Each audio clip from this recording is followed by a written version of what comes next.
Anyone has anything to say about that? Oh, yeah.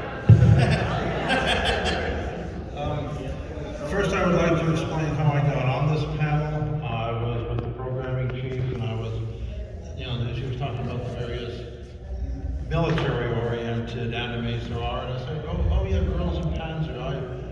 I had to binge watch 2 complete seasons of that with my editor's 3-year-old daughter, because she's a nut about this stuff. And then the programmer, she said, oh, would you like to be on it? And I go, yeah, that would be a... What did I just volunteer for? Now, what you're seeing here, let me see if we can... Oh, sorry. You should probably come over here, actually. Yes. Yeah. Please come over here.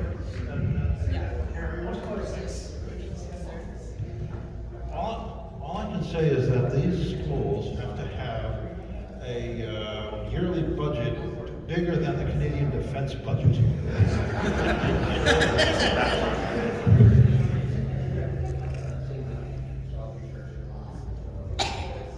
Of course, the Saunders would have a Nimitz-class aircraft carrier. Yeah, the Akagi. The French are using the Surcouf. Okay. And of course, the Russians have a Kiev. Actually, the one surviving Kiev-class ship left in the world is a floating hotel somewhere in China. It's interesting that they got the Germans. The Black Forest. They managed to save the Graf Zeppelin. And let's see, the Ark Royal. That's an axial. Since the Ark Royal here is an axial deck carrier, that has to be the one from World War II. The Zukaku even has the strange little windlets at the end of it. The Akagi, and the Akagi looks like it is the early version, the tri-deck, which made sense when you had fixed landing gear, fabric covered biplanes. That if you turned the Akagi into the wind and opened up our engines, they could practically just float off. With landing, that would be more of a problem. And it's just amazing how much the schools have in the way of, even have the Aquila from, that was Italy's one attempt to make a carrier. It never got out of off the stocks. The Graf Zeppelin was finished, but because there was an argument or a fight between Admiral Rader, commanding the Kriegsmarine, and Hermann Goering, who said, if anything uses airplanes, it's my command. He literally won that argument when the Wehrmacht was creating their Fallschirmjäger, their paratroopers. All of a sudden, Kurt Student, who created the paratroop divisions, was told, you're Luftwaffe now. If not, someone else who is completely unschooled in how to use your men is going to take command of them. And of course, they are not really operational carriers. They have their living quarters, and they have also where the battles take place. Still awful tight. And I don't think the Graf Zeppelin was ever that big. But this would be an impressive task force if we could get some destroyers and cruisers to go with us. And John, we get Kantai, we get the girls from that.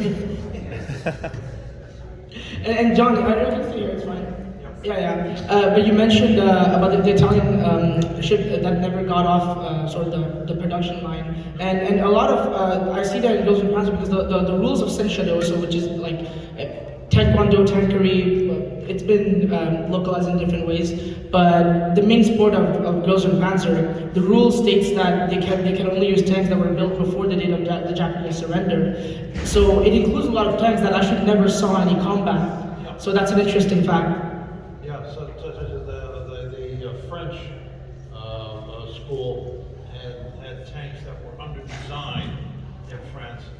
They were under design in the 1940s because, goddamn, the Germans, von Manstein had pulled off a miracle with Case Yellow. He struck the French exactly when they would have been the most vulnerable. Yeah, because a lot of the French tanks were actually superior in terms of technology than the German ones. And the ones they were designing would have been even better. That's something that most audiences audiences, American audiences especially, don't understand is that the French in World War II standard French battlefield army maneuvers was not this. They got overwhelmed. In May 10th, 1940, the French Air Force had more bombers than the Luftwaffe, faster bombers, the fastest dive bomber in the world. And the French army had more men, more artillery, more tanks with better armor, as you've seen repeatedly in Girls and Panzers, better guns.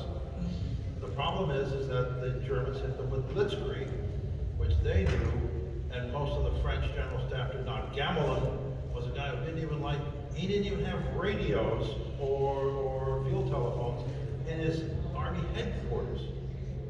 He sent commands out by a dispatch writer. Whoa. So the French, if the Germans had struck a month later, it would have been much more of a slog. So,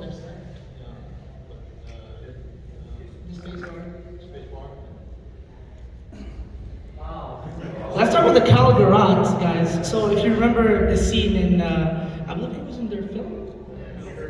Yeah, it was their film. Yeah. So in their film, they're battling. They're having this big sort of brawl, and then the German school, they pull up the Calgarat, and the girls, even in Girls and Panzer, it's like, just for a second to go back to the school ships, the girls were walking in the school ship and saying, why are schools built, why are the schools built on the ship? Even they didn't understand, and then they came up with this like policy reason for it. But the Calgarat, they were asking the same thing. They're like, is this even a tank? Yeah, no, this is not. This is sort of a propelled howitzer. I know what's the caliber on that? 240 millimeter? 183. Yeah. So the rule that the tank had to have been built before the surrender of Japanese in World War II, they were kind of stretching that rule with this one. This was not ever built. Can we just turn this down a little bit on the? No, it's this one. But yeah, this was never built. This was, I mean, if you were generous, it was sketched down on a bar napkin by some armor engineer drunk on schnapps. Wait for questions after the panel, please.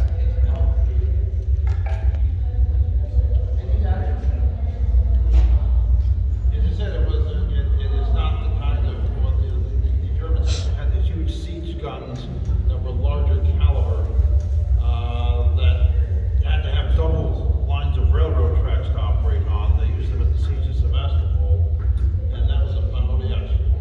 They had coastal defense guns. This thing looks like it's a bit smaller than that, but still, not that if the schools had air power, that would be an easy target.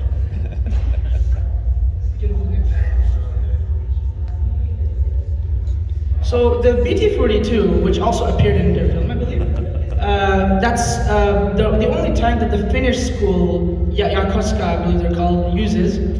And the interesting feature about the BT-42 was, and that it showed, was that the tank was still able to run after losing its treads. It would be able to run on the rubber of the wheels. However, Dave told me some interesting facts about that. Yeah, it, for a limited period of time, it would be able to roll without its tracks. Road wheels are rubberized. However, you wouldn't want to be rolling at top speed for any length of time. Those road wheels are not designed for that. Your rubber would wear away very quickly, and then you'd find yourself metal on ground, I suppose. Yeah, this is strictly an emergency maneuver. Yes. You know, yes, yeah, if you execute the getting the hell out of here maneuver now. Yes. Yeah. Worry about the track later. Yeah. Yeah.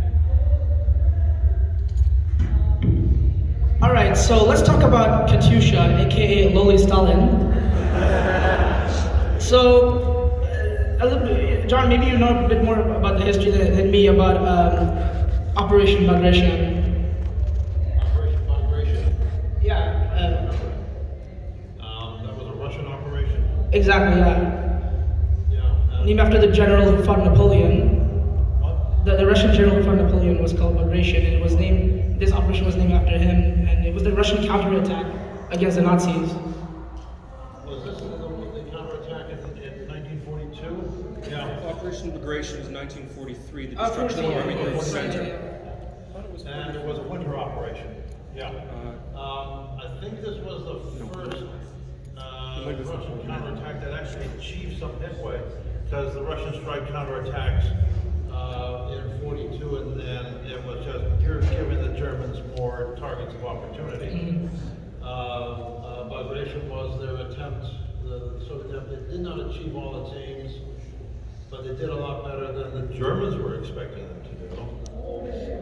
I can't recall if this was one of the times that they actually invested a German army and it had to break out. Yeah, they enveloped it. Yeah. They create pockets, and they would the salients, and then they would basically like force them to surrender. Yeah. This also led the Germans, especially the Luftwaffe, to the mistake that, oh, don't worry, we can supply someone cut off like that from the air. So when Stalingrad cut off, it was like, don't worry, we can do the same thing. But this was much shorter duration. Well, by the particular character, she's the midget, isn't she? Right on the shoulder. Yeah, no, yeah. And it, Definite Napoleon complex there. and it's funny because actually a point about the schools and girls in Panzer, it has a typical trope in anime that the student council is like above the Illuminati in terms of like the world government structure. So the student council runs everything in the school, and but obviously the student councils often reflect the philosophy of the country that each school represents. And the Soviet school, which Pravda, which is run by Katyusha, is of course an absolute dictatorship run by Katyusha. Yeah. No. And also they very believe heavily in armor. I mean, watch a live action movie, I don't know if you've heard of it, T-34. Yeah. Yeah. White Tiger is like a World War II horror movie. What can you say about a film that ends with Hitler in hell having a conversation with the devil? That was weird. Downfall was a good movie though. Downfall. Yeah, the German movie that has the famous meme of Hitler like losing it in his bunker. Yeah, that was like reused to no end. But yeah, that was a pretty good movie because it showed like the other side of just the German like defeat. Yeah, one of the unique features of that Downfall movie, where did they film most of the exteriors? They filmed it in St. Petersburg, because the architecture was the same, even though, yeah, we had to rebuild it after you burned it to the ground. All right, so this one, I'm telling you, like I love Girls and Panzers. Like I went through I watched all of the OVAs and everything. So I mean, Erwin, best girl, fight me, okay? I know some people say, a lot of people say Yukari, but I feel like they're like Mormons. But no. So Erwin here refers to the Africa Corps. Erwin Rommel. Yeah, so obviously Erwin is not her real name, but she calls herself Erwin, and everyone calls her Erwin. But yeah, so John, anything to say about the Africa Corps, like sort of like Rommel's, they call them the Desert Fox, right? Yeah, the history of Rommel's Africa Corps was sent in very much at the last minute. Initially, he had a division plus a brigade. The idea to send him in, the Germans to send him in, he should have been part of Operation Barbarossa, but the Italians were being just defeated time after time by the British, so they thought they'd send in some Germans to stiffen them up. He should not have done the attack, but Rommel's great secret, and it's not really in the, well, because this is all about tanks. Rommel was great at belligerent defensive fighting. He could look at a landscape and say, that's where they would come. That's where we'll put our defenses. He was at the Battle of Arras in 1940, where those really good French tanks were knocking aside his Panzer IIs. He fell back to a flak unit with 88mm flak guns, and they used them on the French tanks, and that's when they figured out, yeah, a high velocity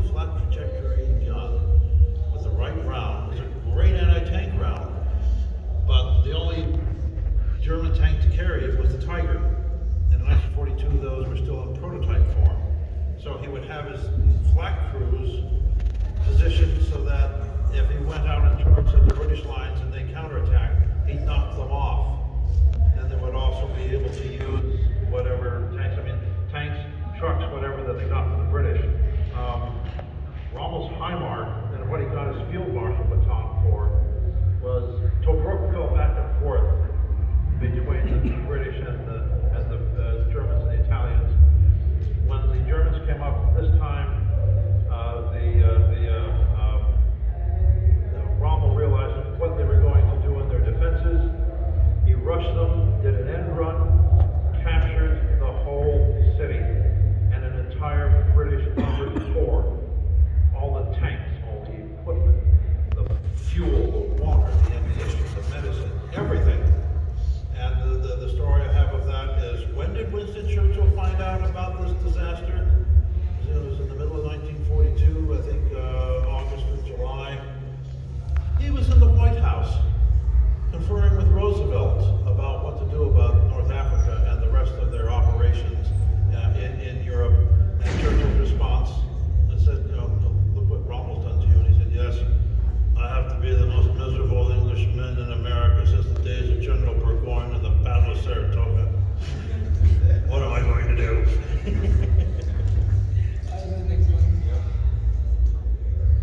Okay. So oftentimes Bills and Panzer is memed because people talk, they're like, oh my god, like war crimes, of course, like we're joking. But in this case, this is actually something that has like some salience, and of course, Rommel and Guderian, because Erwin calls Yukari Guderian when she talks to her. So I thought that was kind of a fun reference. And in terms of committing war crimes, of course, the Geneva Convention prohibits wearing the enemy's uniforms. Yeah. Yeah, that was that goes back almost to the Napoleonic Wars, where generals sometimes got commissions on both sides. The Baronet von Henry de Jomini was Napoleon's strategist. He also held a generalship in the Imperial Russian Army. That's why he sat out the invasion of Russia by Napoleon.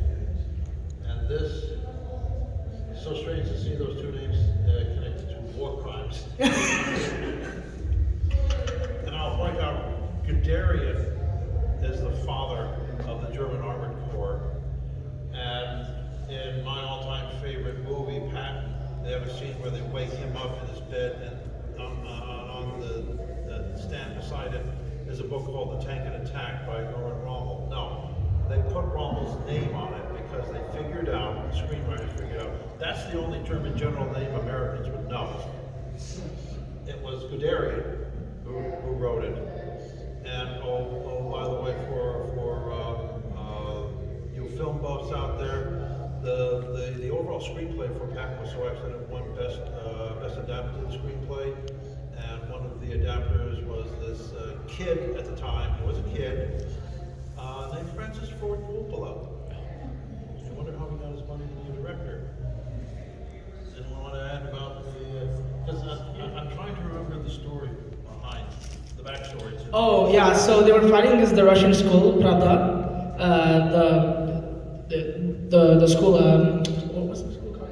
Orai, yeah. So sorry, I got blank there. Orai was fighting against Pravda, and Erwin and Yukari were going to go spy on the enemy.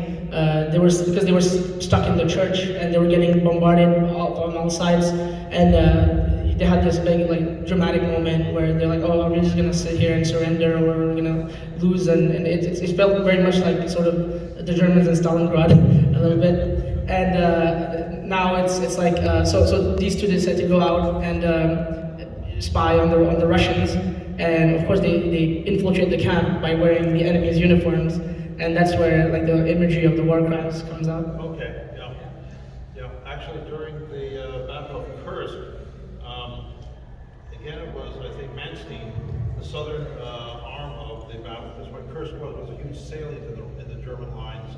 So Loden from the north and Manstein from the south were to go in and cut it off. Manstein had captured 30 or 40 T-34 tanks from taking Kharkov. He did an experiment trucks. It didn't matter if they were German or Russian trucks, because everyone was using everyone else's equipment, but he made sure that the men in them had Russian helmets and greatcoats, drove through the rather porous front lines, and took a corps headquarters. Now, if they had kept doing that, I think the Germans might have won Kursk. But the overall emphasis of that battle was, we're going to show we can be as brutal as the Russians. Don't try to be as brutal as the Russians. Outthink them. Next idea. Okay, so this is the inside of the tank, and the reason why I put this picture here, I mean, of course, there's all the cutesy apparels and all that to symbolizing it's girls in Panzer, right? But whenever I showed this to David O'Keefe, who's a history professor, and I had him as a professor, and he said that well, like the inside of a tank is quite uncomfortable, and he would like be constantly like it's very hot, moving, bouncing, and I showed him like a scene from Girls and Panzers, and he's like, how the hell do you not get injured like wearing the clothes they're wearing in the tank? That's one of my big problems with this whole series is girls in skimpy uniforms, John, short skirts. come close to the mic. Just speak Okay, up. yeah, girls in skimpy uniform or very short skirts.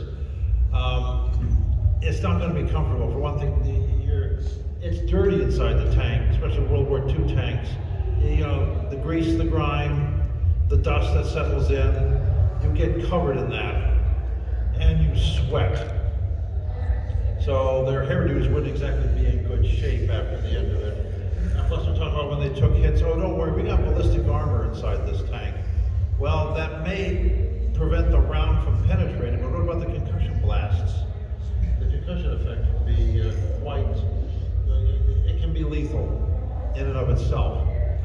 Speaking of concussions, very few of the girls in any of the teams wear helmets. Helmet shot.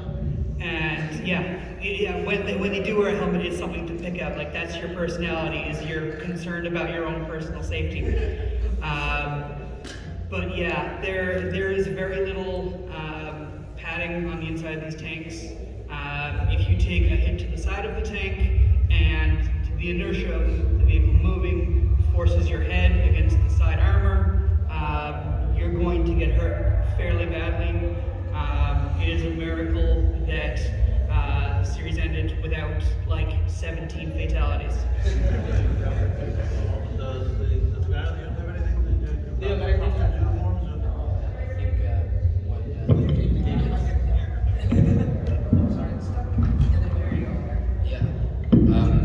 Yeah, I mean, I think what David said kind of, explains that pretty well. If we're talking about like the general safety, this isn't about the inside of the tank.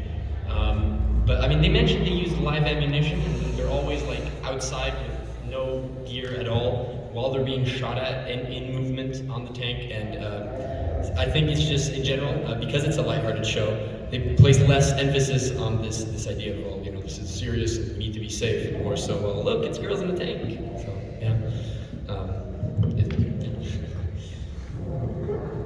I'll say something about the crowded interiors of tanks, especially German tanks. Especially tanks like the Tiger and Panther were rushed into production, and they were not fully properly thought out. The Panther, for instance, is a 5-man crew, and a British historian going through one of these tanks said, evidently they thought the radio man should be legless. Only the loader had easy access to escape. There was difficulty in communication, which sometimes you saw in the show. That was that one of their bows to realism was in the middle of a battle, it's hard to talk to each other. Yeah, like the radio. But I mean, I guess the sort of dimensions of the tank make sense if it's for a 4'11" Japanese girl. Yeah, if like Sayori was sitting in the radio booth, I guess she would fit. Yeah, she would barely fit. You wouldn't put someone who was 6 foot Yeah. into that location. Yeah, big German dude. No. I go to the next slide. All right. I watched all of Girls in Panzers. I mean, the Tayaki OVA, Taikor OVA was like absolutely hilarious.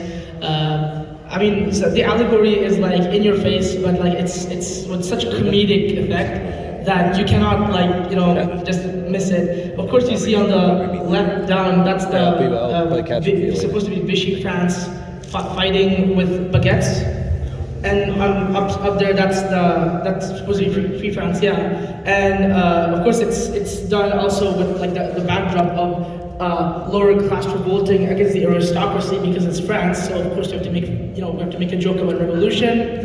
It's like after the white flag is like the revolution. That's like the second one. By the way, the French monarchy's flag used to just be a white flag. Like it's not even a joke. It was just a white flag. Like yeah. But yeah, John, you can talk a little bit about Vichy and Free France. Yeah, there was between Vichy France and Free France. Well, basically, de Gaulle was in command of Free French forces that managed to get, if not to Britain itself, into British territory. This included naval and air units. A number of the Vichy French units were only nominally under Vichy French control. The worrisome element for the British at this time, this is like 1941, was that the balance of the French fleet was under Vichy French control and in Mers el Kabir. It was one of the most controversial moves Churchill did. He ordered the Royal Navy to attack the British. This led to a certain number of problems, such as when Operation Torch was started, the Americans really had to spearhead, had to be out in front, even though we were amateurs at the time and everything. We had to let the British be behind us, and in fact, at the beginning of the Torch landing, Royal Navy aircraft were painted in American markings in the hopes that the Vichy French wouldn't shoot at them. Once Torch happened, that's when the Vichy French fell apart. Up until then, they were a problem because the overseas colonies were run by the Vichy French. French Guiana, the islands. Well, actually, by then, French Indochina had been taken by the Japanese. That was one of the biggest mistakes that the Japanese War Ministry made, was they actually invaded French Indochina, when what they should have done is say, hello, Berlin, can you tell the Vichy French to surrender this to us?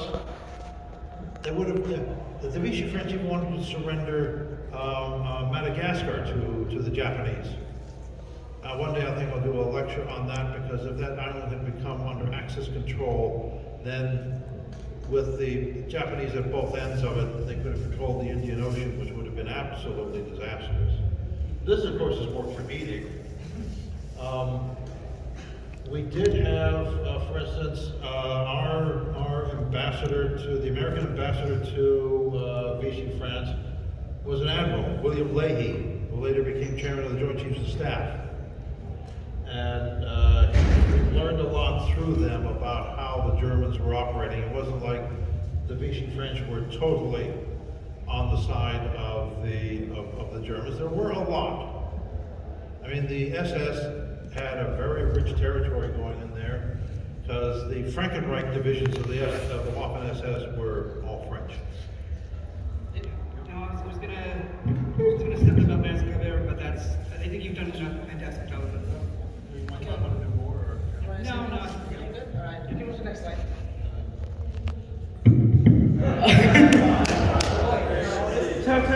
All right. I mean, same their film again.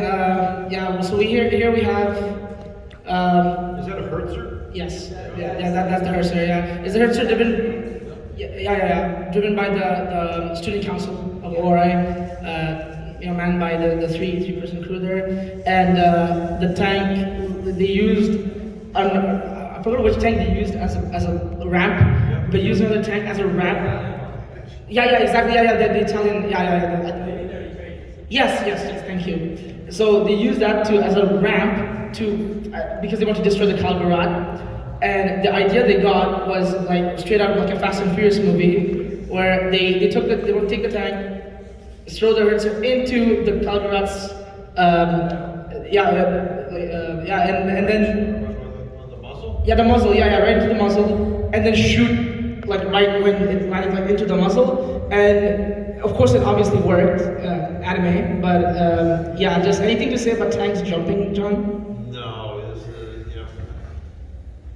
well, while they are designed with very resilient suspension systems, because as was explained in the mech war, the armor, when a Leopard 2 or an M1 Abrams fires a 120 millimeter shell, the tank bounces. It might even go backwards.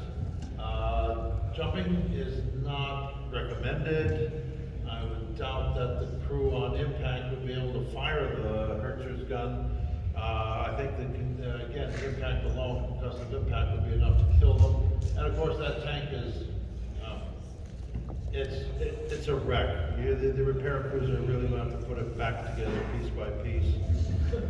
As Q in one of the later Bond movies said to Bond about the Aston Martin, we told you to bring it back to one piece, not just bring back one piece.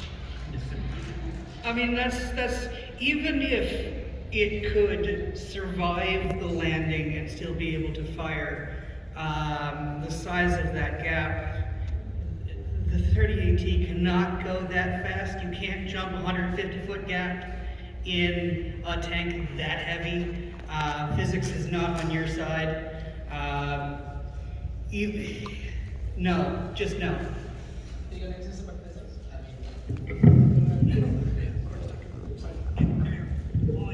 I mean, yeah, well, I think, Dave said it well, it's just too heavy. Planes are very heavy and they have wings. And you need an airfoil to, actually glide. Even gliders have wings, right? So it's just, no. Like, it's just, no. Insert Russian flying tank name. You are not getting enough body lift. The no, just no. Nothing else to say. They didn't use rocket-assisted takeoff on this?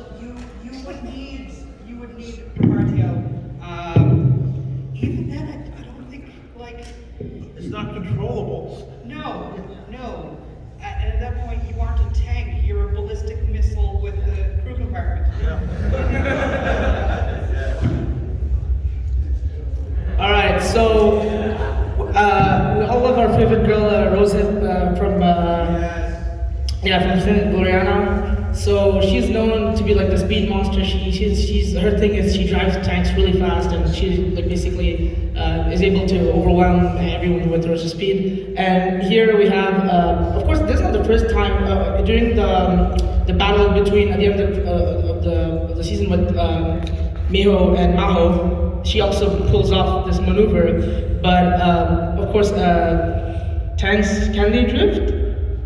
Oh yeah, you can skid a tank, and depending also on the terrain, the ground that you're on. Actually, often is a detriment because you're not really controlling it. You're hoping that the inertia gives out before you get into really serious trouble somewhere along the line. I do see that there are sparks coming off the treads. Plus also, well, it's a still, but I would hope that they're swinging the main gun around in order to make certain. Yeah, David, what do we? I was just going to say that if you dig around on YouTube, there's a lovely little video of the Russians doing this with their tanks. Sideways skids. The first direction pulls it off. It looks very hairy. The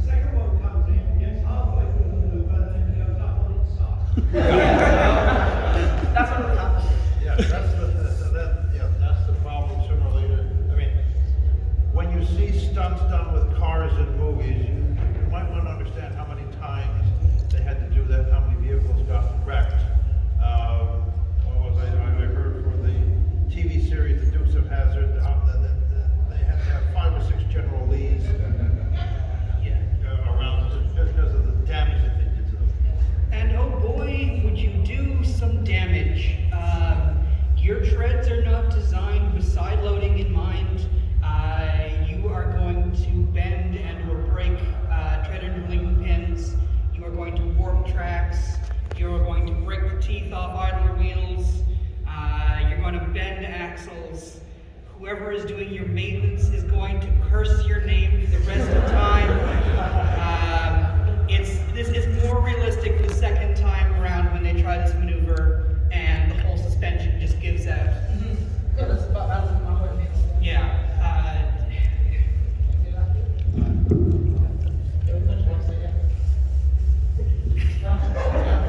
I mean, anything? I couldn't put a caption on that one. I just, I remember I saw that scene. I was like, I'm done. I'm done. There's an escape hatch in the bottom of the tank, and somehow it was left open. Some tanks do have escape hatches. I'll be honest, this was a 30-second scene just to show like that they were fighting against that school, and of course, Drills and Panzer is like known to like stereotype every country, but the way they stereotype Australia is to make their commander a koala, and yeah. Oh, okay. Yeah, I mean, there's no words. No, I have no words. Dave, any comments? I mean, there is some historical precedent of crews keeping animals as pets or mascots. I mean, World War I, you see tank crews using messenger pigeons. I don't think there's any historical precedent for any tank crew keeping a koala on board. They're temperamental animals. They're also not like really close dumb. quarters with humans. No, you smell bad. Yes, those claws are rather sharp. They're rather willing to use them. Yeah. Ship's crews kept pets. I know that. The infamous incident of the Russian fleet that went to Tsushima Strait to be sunk. They were rounding through South Africa, stopped in Angola, Madagascar, and all of a sudden these Russian battleship crews had snakes, parrots, monkeys, crocodiles. At least the crocodiles took care of the monkeys and rats, I'm told. And unfortunately, this is for the PowerPoint, this is the last slide I put, but I forgot to put one more slide, and I'm sure that everyone remembers the scene where Saunders came in dropping tanks for the war. That with the C5 Superman, yeah. So I don't have it in the image, but John, can you talk a little bit of the precedent of plane carrying tanks and so on? Again, Saunders has a Nimitz-class carrier and its own private C5 Galaxies. What a defense budget they have. Yeah. What you saw that C5 do is called Leipzig Low Altitude Parachute Extraction System. It does work. But just like what David Stevens has said about that the second Russian tank trying to do the skid, I have talked to crews that have actually carried Air Force and Army crews who carried out Leipzig. They say you've got to get it precise, or there can be mistakes. At least in the TV series where you see them lapse out all of the school's tanks at once. No, they don't do that. It's one at a time. The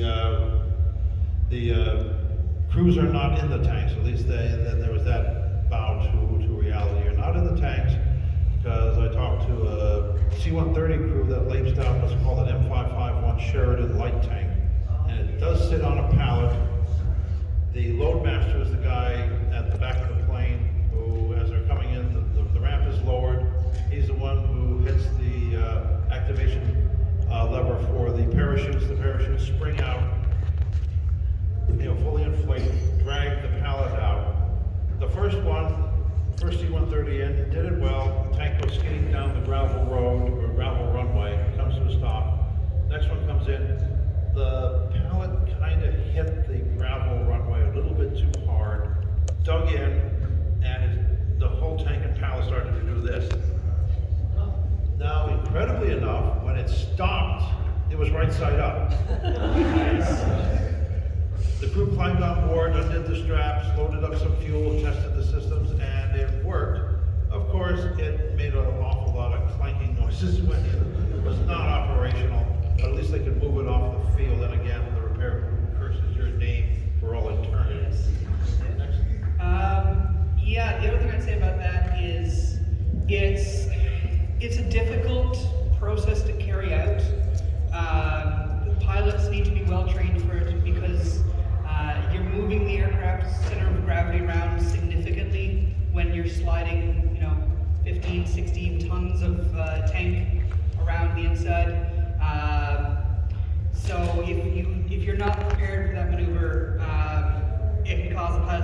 control of the aircraft. And when you're at a low altitude like that, you may not have time to recover. Yeah, agree. Yep. Well, I mean, yeah. Can you explain the physics a little bit? No, Yeah, I don't have my papers with me. Yeah, go ahead. If you want to. So with aircraft, this is kind of wildly off topic. With aircraft, you have your wings, which create your lift, obviously, and you want to keep your center of gravity, your center of point of weight, roughly within an envelope of your center of lift. If it's too far forward, you have trouble keeping your nose up. The plane naturally wants to start to dive until you meet the ground. If your center of gravity is too far back, too far aft, you'll have the opposite thing where your aircraft will want to nose up until it stalls and you lose control and fall out of the sky. Oh, and I will say for the crews, the C1, and they never did this with the C5. They never did latency with the C5. I'm told they did tests with the C-141 Starlifter that preceded the C5. With the C-130, they said you're dumping like 30,000 pounds of dead weight out of the back. You rock it off. That change, and you get enough altitude. But you're right. The pilots have to be trained to anticipate that shock and to handle the plane as it's climbing. Any sudden crosswinds could be disastrous. And one last question, just before we get to audience questions that I have for you, John, and the rest of you too, actually. And this is a question about having a technological leap. So we saw right now we're seeing, it's sort of bringing it back to a contemporary setting, Russians fighting with outdated equipment, and back during the Operation Desert Storm, we saw the Iraqis fighting the US with outdated equipment. They had T-55s and T-72s. The US had like state-of-the-art Abrams and in Grills and Panzer, to bring it back to the anime, you see the Grills searching the ship for another tank and they find a Mark IV, I believe so. Yeah. And it's a World War I tank. Yes. Yeah, and I'm just curious to hear you. What would happen, and like realistically, like just to illustrate the technological leap, like if there was a battle using World War I tank in a World War II tank setting? Oh God! The problem with most of the all the World War I tanks is they were extremely slow. The armor, by comparison to World War II standards, was thin, and it was not a very good quality. The World War II tanks, even a Tiger could easily outmaneuver the World War I tanks, because often, I think their maximum forward speed was like 4 miles an hour. Something like that. They were not setting any land speed records. Yeah, it would be. How are you making that World War I British tank move that fast? But that's the triumph of anime over physics. They had a sail. Oh, that's right. They put a sail on. Yeah, that's Sail and a Jolly Roger, yes. Yeah. Yeah. Plus, you have the problem that many of the World War I tanks didn't have turrets. They had sponsons with guns that had limited arcs of fire. Lots of blind spots because these things were rushed out into battle, and they really weren't expected to fight other tanks. Yeah.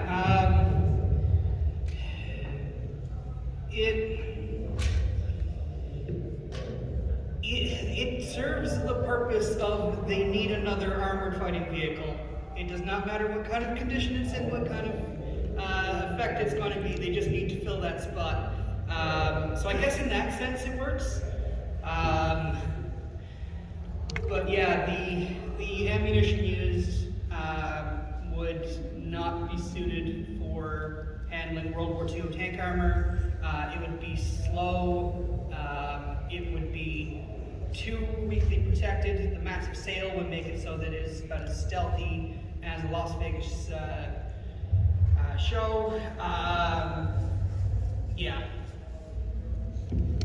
So I'd like all of you to thank our panelists. They were great, and we'll take some audience questions before we wrap this up here in a few minutes. Sorry? I don't have anything else. Oh yeah, good person, next slide. And that's the end from the another OVA, I know, but thank you very much. And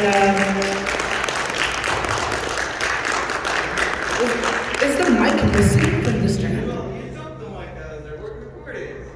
Sorry? I think you took the mic out of where the cord was. No, this is the portable and the battery is dead. Alright. Okay, so here's what we can do. You come forward here and ask the question in this mic. I was just wondering if any of you have been following that YouTube channel that covers World War II every week. And I'm just wondering, what are your thoughts on it? Tango Chat. Yes. Yes. Could you explain what are they showing? So I can handle this one. So yeah, I also follow Time Goes channel, and every single week they come up with a new video explaining the day's events as if they were reporting it 80 years ago and they were actually in the middle of World War II. It's a fantastic channel. I recommend everybody check them out. Is this a group of historians that is doing it? Yes. Yeah, it's Indian Idol, I believe, the guy's called? Yes. Yeah. The channel name is World War II. Yeah. I'm talking about the historian who's the host. Yeah. No, but yeah, no, I am also familiar with this channel.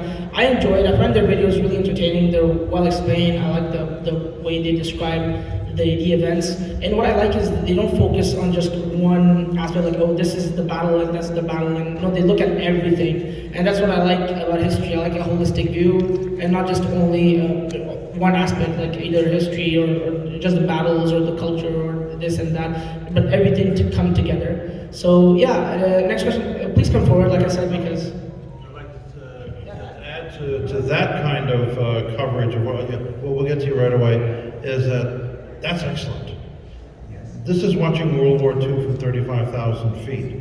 You are seeing it, and this is something that I have to impress upon friends of mine who think they understand history, is that naval operations, air operations, ground, all relate to each other.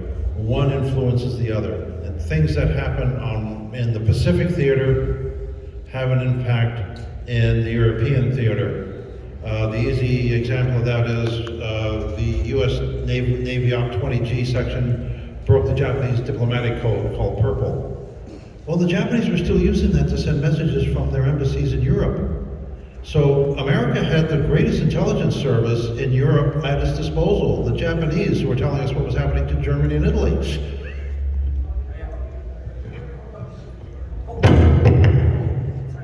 Just a couple comments and everything for this. The jumping of the Panzer 30 AT is actually a reference to an old 1930s black and white video of a BT-5 actually doing a jump. And the jump's about 30, 40, maybe 50 feet, and it probably had to be radio controlled. I know the video you're talking about. Yeah. You can jump a tank if it's going top speed and you hit a good ramp. It's a small ramp and it landed in water. Yeah.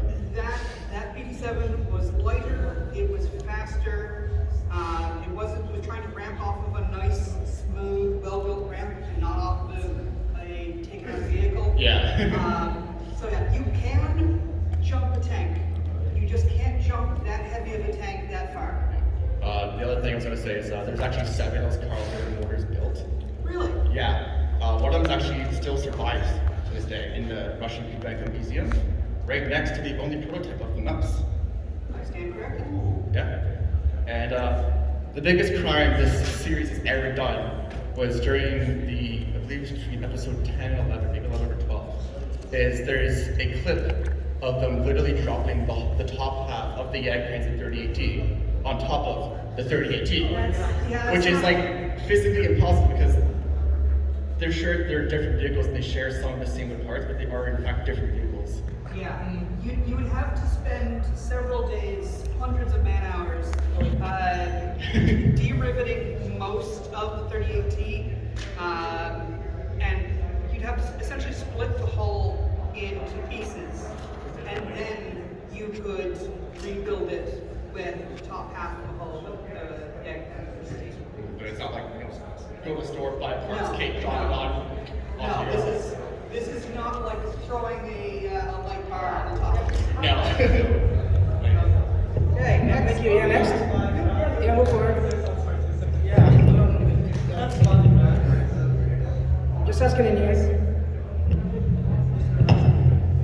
Sure, so I just had a couple comments and questions as well. Are you guys familiar with Potential History's review of Panzer?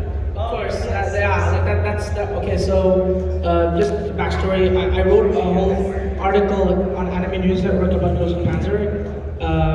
My supervisor told me there wasn't a lot of content on Anime News Network, and I watched Potential History to sort of familiarize myself and with the not just the anime itself, but that which I watched, but the culture that was around Girls in Panzer, fan fiction.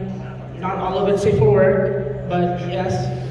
So yes, I have. Have you heard of it, John? What is this again? Potential History's review of Girls and Panzer. He does a lot of videos on some of the more interesting parts of the war. How could have gone another way? How could it have gone some ways is one of the videos we've done, and then basically how Germany could never won the war. It's another interesting YouTube channel to check out. Yeah, it's good to do things like this because everyone gets the feeling history is set in stone. It isn't set in stone until after it happens. So minor events could have changed things completely. You know, we were lucky as Germany could not have won World War II. They very nearly did. It was a lucky series of continuing series of coincidences in one theater after another that stymied their operations. You know, for instance, people don't like, there are a lot of pacifists say, well, strategic bombing accomplished nothing. Strategic bombing probably saved, it definitely saved England from being rocketed by V-2s in November of '43. That's when it was really supposed to start. Peenemünde raid ended that. Operation Tidal Wave was the attack on the Westy oil fields, so that didn't succeed because it didn't destroy the full refinery capacity. Well, Germany compensated for its loss by taking all the oil that Italy needed. And all of a sudden, Italy decided, we're out of this war. And so things like that happen. So it's good to see that this could have happened. Here's the lines of what could have happened. This is what did. So another thing, I believe the Hetzer jump scene, I don't think it was a reference to the BT-5 scene. I believe it was the BT-42 earlier in the scene where it jumped, that was a reference to the BT-5 scene. Because there was a scene earlier when the BT-42 came out of the forest. Thank you very much. Okay. Next.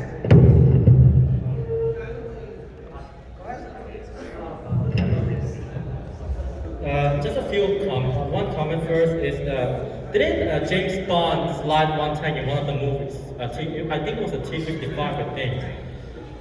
And so that and the chieftain, Nicholas, the chieftain inside the hatch, he made a comment saying that because he was able to kind of slide the tank because the tracks were metal, right? Yeah. So that is theoretically possible. Some of you mentioned that it's slided. So yeah, it is theoretically possible. It is theoretically possible. You could not drift a tank in a 360-degree circle. You can't spin around an opponent. The tank's not going fast enough. It's too heavy. Physics is not on its side. You can slide a tank for a short space, but you're not doing donuts. That's yeah. Then now to my questions. In their film, I think there's a scene where the Saunders again uses a CH-54 to lift off, I think, a Sherman, right? Is that possible, being that the Sherman is heavy? Which movie is this? In the film, that's finale. That's finale. Yeah, okay. Yeah. I don't. Any of you know physics? Yeah.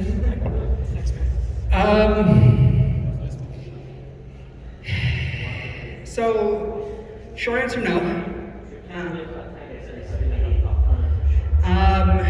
You can't lift that tank with that helicopter.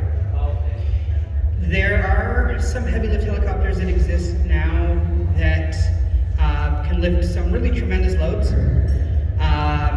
But like I said, that helicopter can't lift that tank. Get a bigger helicopter or a smaller tank and maybe it'll work. Get a Halo, Mil 26.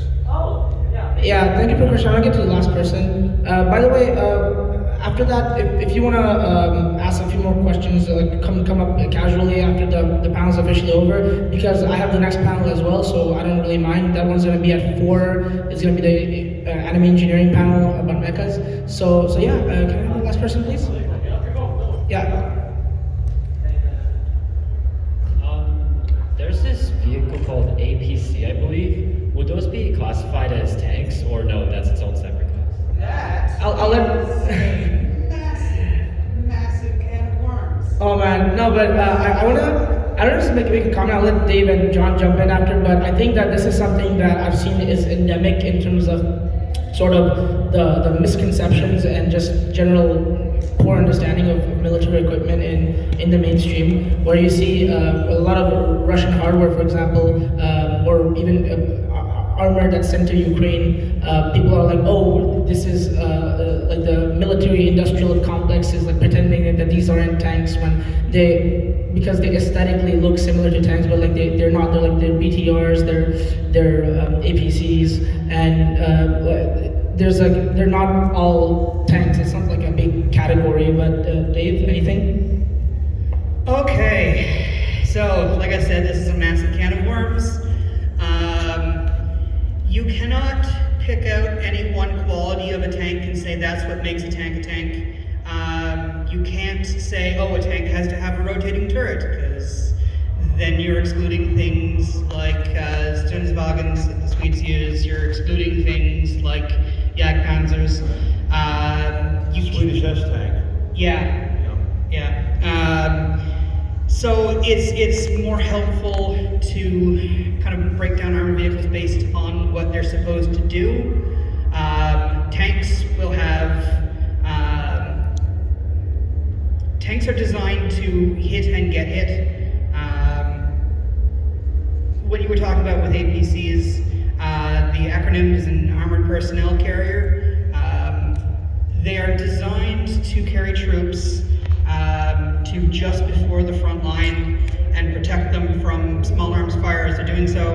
It's not designed to take out other tanks.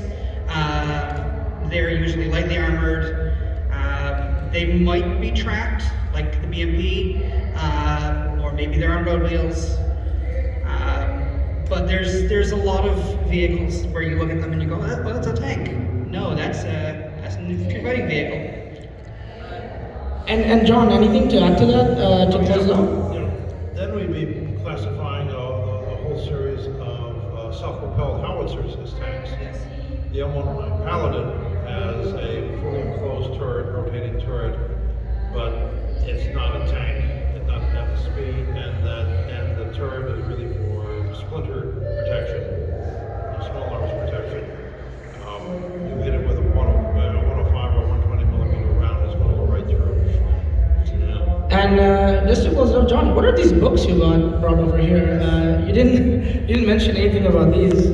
Yeah, these books. Well, I brought these for use at the Mecca Wars. Because after all, what Ukraine is using is pretty much the equipment that's in this book. This book is about 35 years old. In this book, the M1 Abrams is new, and the Challenger is also mentioned. The British Challenger is mentioned as the Challenger 1, not the Challenger 2.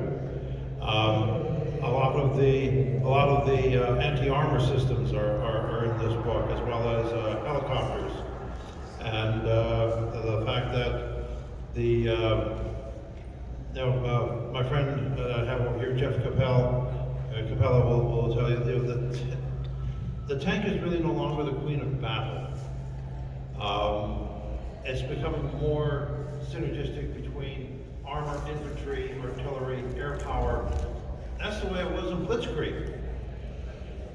The Stuka was an obsolete aircraft, but when it was used as a mobile fire support, it was brilliant. And also what's taking its place is the weapons like the Javelin, which is like 5th or 6th generation guided anti-tank weapons. I mean, we started with wire guided, then it went to optically, then it went to laser, infrared. Now we have the Javelin, and the ones that the Ukrainians are using are, again, the initial production model. Those were being phased out from our U.S. Army inventory. And that's a great way to end this panel, John, because the last panel of the convention officially is starting in less than 30 minutes, is about engineering and about engineering mecha specifically. And we're going to have another panelist come in, Nicholas Bourgeois. He has a PhD in engineering, so he's going to be talking a little bit about that. I want to thank everyone that came here tonight, this afternoon, and I wish you a happy end of con. If any of you have a long road trip ahead, as some of us do, coming from Montreal, myself and Leo over there, then good luck and stay safe and have a nice day.